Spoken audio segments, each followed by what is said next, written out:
নবীর পরে আর নবী নাই, ঠিক কিনা? আমাদের নবীর পরে আর নবী নাই, প্রমাণ আল্লাহর নবী নিজেই বলেছেন, আনা খাতামুন নাবিয়্যিন লা নাবিয়্যা বাদি, আমি হলাম সর্বশেষ নবী, আমার পরে আর নবী নাই। বুঝলাম নবীর কথা। আল্লাহ ব্যাপারে কি বলেন? ১,৫০০ বছর আগে, এন্তেকালের ৮১ দিন আগে আল্লাহ নবী বসে আছেন আরাফার ময়দানে, জাবালে রহমত পাহাড়ের কিনারে। পড়ন্ত বিকেল, সূর্য ডুবু প্রায়, সূর্যের সোনালি রোদটুকুন বাঁকা হয়ে জমিনে পড়তেছে। আমার নবী বসে আছেন উটের পিঠে, গোধূলি লগ্ন, সূর্যের সোনালি রোদ আমার নবীর চেহারা মুবারকে যখন পড়েছে, সৌন্দর্য কমেছে না বেড়েছে? আমার নবী অসুন্দর না সুন্দর? কথা কয় না, অসুন্দর না সুন্দর? আমার নবী ছিলেন মধ্যম আকৃতির, তার চুলগুলো ছিল কুকরানো। তিনি কখনো বা যখন চুলের ভিতরে তৈল দিয়ে আছড়াতেন, অবাক বিস্ময়ে সাহাবারা তাকিয়ে দেখতেন। চুল তো নয়, মনে হয় যেন চুলের মাঝে মৃদু মন্দ ঢেউ দেখা যায়। আমার নবীর চুলগুলো ছিল ঢেউ খেলানো, আমার নবীর কপালটা ছিল চওড়া, আমার নবীর ভ্রুগুলো ছিল ধনুকের মতো বাঁকা, আমাদের ভ্রু মাঝে ফাঁকা। আল্লাহর নবীর এই ভ্রুগুলো ছিল একসাথে জোড়া লাগানো। নবীর চোখের পাতাগুলো ছিল গোলাপি রঙের, এক একটা গোলাপি রঙের গোলাপ ফুলের পাপড়ির মতো। সুবহানাল্লাহ কয় না? নবীর চোখের পাতাগুলো ছিল ফুটন্ত গোলাপের এক একটা গোলাপি পাতার মতো। কখনো বা যখন নবী চোখের পলক ফেলতেন, মনে হইতো মৃদু মন্দ বাতাসে যেন গোলাপ পাপড়ি দোল খাইতেছে। নবীর চোখের সাদা অংশ ছিল রক্তিমাভ সাদা, কালো অংশ ছিল নবীর কৃষ্ণ কালো। নবীর ঠোঁটগুলা ছিল গোলাপি রঙের, নবীর নাকটা ছিল খাড়া, নাকের ছিদ্রগুলো ছিল ছোট ছোট।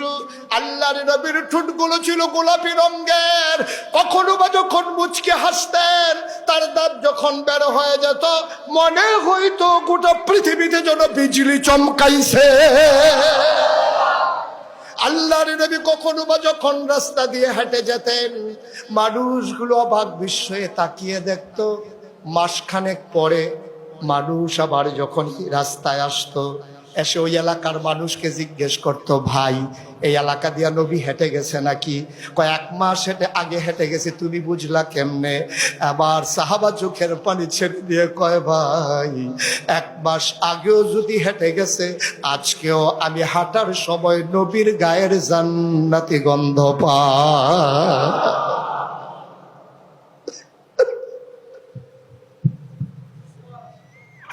১,৫০০ বছর আগে আল্লাহর নবীকে আল্লাহ ডেকে কয়, শোনো শোনো শোনো, আল ইয়াউমা আকমালতু লাকুম দীনাকুম ওয়া আতমামতু আলাইকুম নি'মাতি ওয়া রাদিতু লাকুমুল ইসলাম দীনা।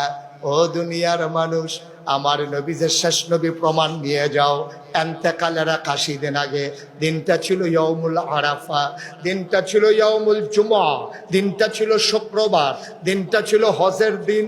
ইহুদিরা কয়, এই আয়াত যখন নাজিল হয়েছে, ইহুদিরা যখন শুনতে পেরেছে, ইহুদিরা কয়, আমাদের গোটা তাওরাতে এমন একটা আয়াত নাই। সুবহানাল্লাহ, একটা আয়াত এমন আয়াত নাই। তোমরা এই আয়াতটা যেই পেয়েছো, এত মর্যাদার আয়াত, এই আয়াতটা যদি আমাদের মুসার উপরে নাজিল হইতো, সেই দিনটাকে আমরা ঈদের দিন বানাই নিতাম। আয়াতটা কি? আজকের এই দিনে আমি পরিপূর্ণ করে দিলাম তোমাদের দিন। ওয়া আতমামতু আলাইকুম নি'মাতি, নিয়ামত যথেষ্ট করে দিলাম। ওয়া রাদিতু লাকুমুল ইসলাম দীনা, আর তোমাদের জন্য আল্লাহর পক্ষ থেকে মনোনীত একটা ধর্ম দিলাম, তার নাম হলো ইসলাম। তাহলে আমাদের রবকে, দিন কি? নবী মুহাম্মদুর সাল্লাল্লাহু, বলেন আলহামদুলিল্লাহ।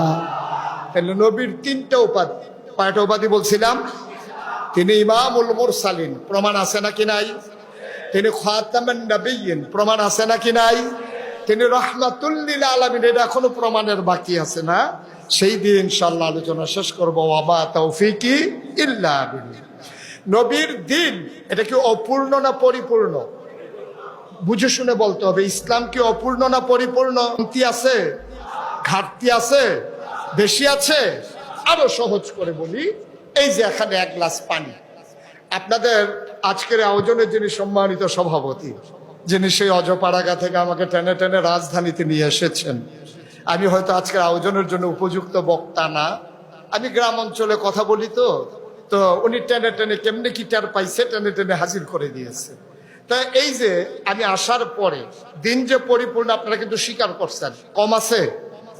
ইসলামের ভিতরে কি কোনো ঘাটতি আছে, বেশি আছে? তো দিন তো পরিপূর্ণ। তো আমি এইভাবে উদাহরণটা দেই, এই যে এই গ্লাসে পানি আছে, এটা কি পরিপূর্ণ না কম আছে? কথা বলেন সবাই, পরিপূর্ণ না কম আছে? তাইলে এখানে কম আছে, এটাকে পরিপূর্ণ বলা যাবে না। পরিপূর্ণ মানে হচ্ছে এরকম সমান সমান, এক ঢুক খেয়ে ফেললে কমে যায়, এক কুশ দিয়ে দিলে পরে যায়, এটারে বলে সমান সমান, ঠিক কিনা বলেন? তো দিন কি এরকম কম, দিন কি একটু বেশি? তাইলে দিন হলো এইরকম এক গ্লাস সাদা পানির মতো সমান সমান একটা ব্যবস্থা, এটার নাম হচ্ছে ইসলাম। কিন্তু আফসোস কি জানেন, যদিও দিন পরিপূর্ণ আল্লাহ বলেছেন, আপনারা স্বীকার করেছেন, কিন্তু আমার দেশে দিনকে কেউ পরিপূর্ণ মানতে চায় না। এটার সাথে কেউ সংযোজন করে, কেউ এটা থেকে বিয়োজন করে, অনেকটা এইরকম। আমি যখন আসলাম, আমি আমদাদ স্যারকে বললাম, আপিল বিভাগের সম্মানিত বিচারপতি, আমি ওনাকে বললাম, স্যার আমি তো লম্বা সফর করে এসেছি, এক গ্লাস পানি দেন দেখি। তো উনি যখন পানি দিতে গেছে, ওনার যারা স্টাফ, ওনারা বলতেছে, স্যার পানি দেন কার জন্য? কই যে মুশতাক ফয়েজি নাগাইশের পীর সাহেব কুমিল্লার এসেছে, তো উনি পানি চেয়েছে, এই জন্য পানি দিয়েছি। তোরা বলতেছে, স্যার উনি এত বড় কুমিল্লা থেকে এসেছে, আপনি পানি দিচ্ছেন, একটা কাজ করেন, আমাদের এখানে ট্যাং আছে, একটু ট্যাং দেন। তো উনি দিছে ট্যাং, আরেকজন আইনা দিছে চিনি, আরেকজন আইনা দিছে লাড়া। ঢাকাতে এটারে কি কয় এখন? একটু খেয়াল করে শুনতে হবে, একটু একটু ঢাকাতে এটারে কি কয়? আমার কথা কয় না দেখি। ট্যাং, চিনি এইসব দিলে এই সাদা পানিরে কি কয়? তা আমি আমদাদ ভাইয়ের কাছে কি এই পানি চাইছিলাম না শরবত চাইছিলাম? উনি আইনা দিছে আমারে কি? আমি তো পানি চাইছিলাম, উনি আইনা দিছে আমারে শরবত। ১৫০০ বছর আগে এক গ্লাস সাদা পানির মতো ইসলামটাকে আমার দেশে কেউ ট্যাং মিশাইছে, কেউ সিবিটা মিশাইছে, কেউ রুহ হাফজা দিছে, কেউ ইসুপগুলের ভুসি দিছে, কেউ তুকমার দানা দিছে, কেউ চিনি দিছে। আর লাড়া দেওয়ার জন্য তো বাংলাদেশের মানুষ এক পায়ে খাড়া, ঠিক কিনা কর? সুতরাং আমি চাইছি পানি, উনি দিছে শরবত। ১৫০০ বছর আগে স্বচ্ছ স্ফটিকের মতো এক গ্লাস পানির নাম যদি ইসলাম হয়, আমার দেশের মানুষগুলো ইসলামের নাম নিয়া কেউ এই ইসলামের সাথে গান লাগাইছে, হারমোনি লাগাইছে, তবলা লাগাইছে, মজ্জা চায় তাই করেছে। আমি বলেছি, ইসলাম যদি মানতে চাও, ১৫০০ বছর আগের ইসলাম তোমাকে মানতে হবে। তোমার মন মতো ইসলাম হবে না, ইসলামের মন মতো তোমাকে হতে হবে, ঠিক কিনা বলো? সুতরাং কারো মন মতো ইসলাম হবে না, মানতে চাইলে ইসলামের মতো আপনাকে হতে হবে, ঠিক কিনা বলেন? আমরা তো যার যার সুবিধা মতো ইসলামকে ব্যবহার করতে চাই। আমরা তো বুখারী শরীফে লাকুম দিনুকুম আছে, এটাও বলে ফেলি। কোরআন শরীফের আয়াতকে নিয়ে বুখারী শরীফে ঢুকাই দেয়, নাউজুবিল্লাহ বলবেন না? আমরা সব বুঝি, কিন্তু আমরা ইসলাম বুঝি না। আমরা সব বুঝি, আল্লাহর দ্বীন বুঝি না। এটা হচ্ছে আমাদের জন্য দুর্ভাগ্য, ঠিক কিনা বলেন? তাহলে ইসলাম যেমন এসেছে তেমন মানবো, নিজের মন মতো মানলে আর এটা ইসলাম থাকবে না, ঠিক কিনা বলেন? কথা কয় ঠিক কিনা? এই নবীজি যে ১৫০০ বছর আগে ইসলাম এনে দিয়েছেন, আর এটাকে ক্রমধারায়, ক্রমে ক্রমে, বংশ পরম্পরায়, যুগের বিবর্তনে এই দিনকে এই পর্যন্ত নিয়ে আসার জন্য যারা ভূমিকা রেখেছেন, তারা হক্কানি পীর মাশায়েখ আলেম ওলামা। এমনই একজন পীর মাশায়েখ ঘুমিয়ে আছেন আমাদের মাঝে, খাজা শরফুদ্দীন চিশতি রহমাতুল্লাহ আলাইহি, ঠিক কিনা বলেন? তারা এই দিন এনে দিয়েছেন, তারা দিন এনে দিয়েছেন ইসলাম মানার জন্য, ইসলাম বুঝার জন্য, ইসলামকে কেন্দ্র করে গাজার আসর বসানোর জন্য না, ঠিক কিনা বলেন? তারা দিন এনে দিয়েছে এখানে পুরুষ মহিলা একসাথে নাচানাচি করার জন্য না, মানুষগুলো যেন জান্নাতে যেতে পারে সেই জন্য, ঠিক কিনা বলেন?